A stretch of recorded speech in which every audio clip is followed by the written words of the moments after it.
Hello everyone! Kumusta po kayo? Welcome sa ating channel, ang Abatin Agri-Wiz, para sa inyong mga agri-machinery needs.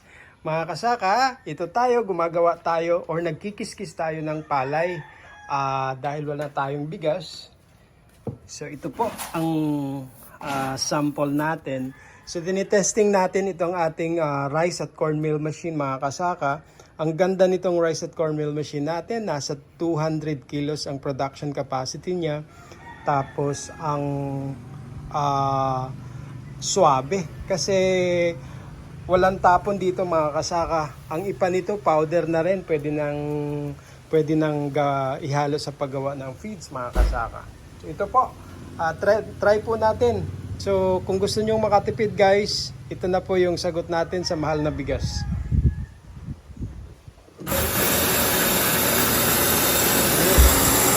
Okay, adjust lang natin dito para ang outflow ng palay.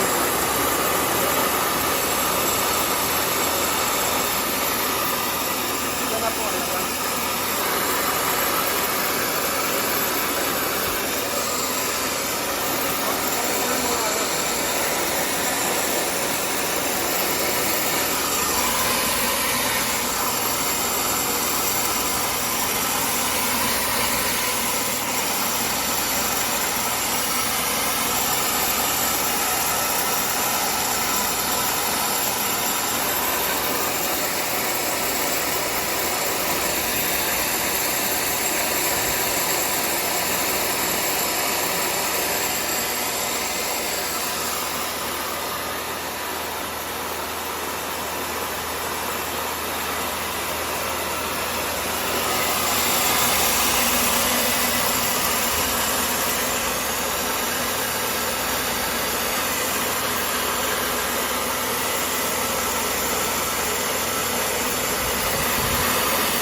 baba po kuya.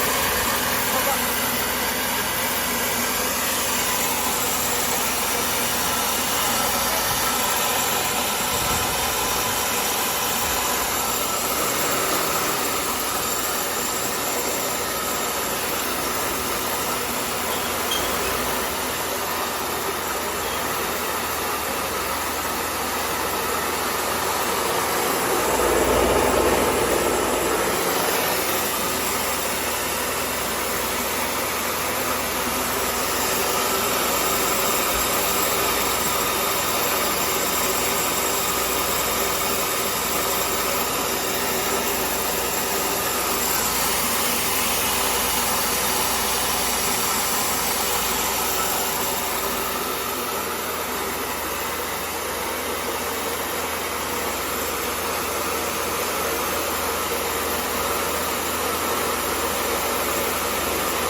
Kuya, patayin mo kuya. Patayin mo muna. Yan po mga kasaka, ito po ang ating rice at corn mill machine. Again, 20,000 lamang po ito dito sa amin. Copper wire po ang gamit natin para sa motor, kaya siguradong nagtatagal po ang motor nito. So yan po. Sabi ko nga mga kasaka, walang tapon dito dahil ang ipa-darak niya ay magkahalo at powder na rin po yan na lumalabas. Pwede nang ihalo sa paggawa ng feeds. So isang tip po yan mga kasaka para makatipid tayo sa mahal na bigas. Pwede kayong bumili ng palay tapos yun na lang ang giling ninyo. Yun ang ginagawa namin. Tapos pag marami ang ani mga kasaka, tumatanggap din po tayo ng pakiskis sa summer branch natin, na kung saan ang isang lata or isang lata ng bigas ay china-charge lang natin ng 50 pesos. So malaking tipid po.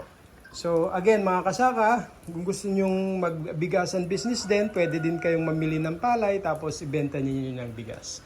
Kasi sa amin mga kasaka, sabi ko nga sa isang video ko na ang ginagawa namin, bumibili na lang kami ng palay tapos kinikiskis namin dahil mas malaking tipid at hindi na kami bumibili ng bigas. Yun po mga kasaka. So sariwa pa, bagong ani pa. Yan po, mga kasaka. Para sa inyong mga katanungan, tumawag lang po sa 0995-534-6454 or mag-message po sa amin sa Abatin Agribiz. Sa aming Facebook page or sa YouTube po. Maraming pong salamat!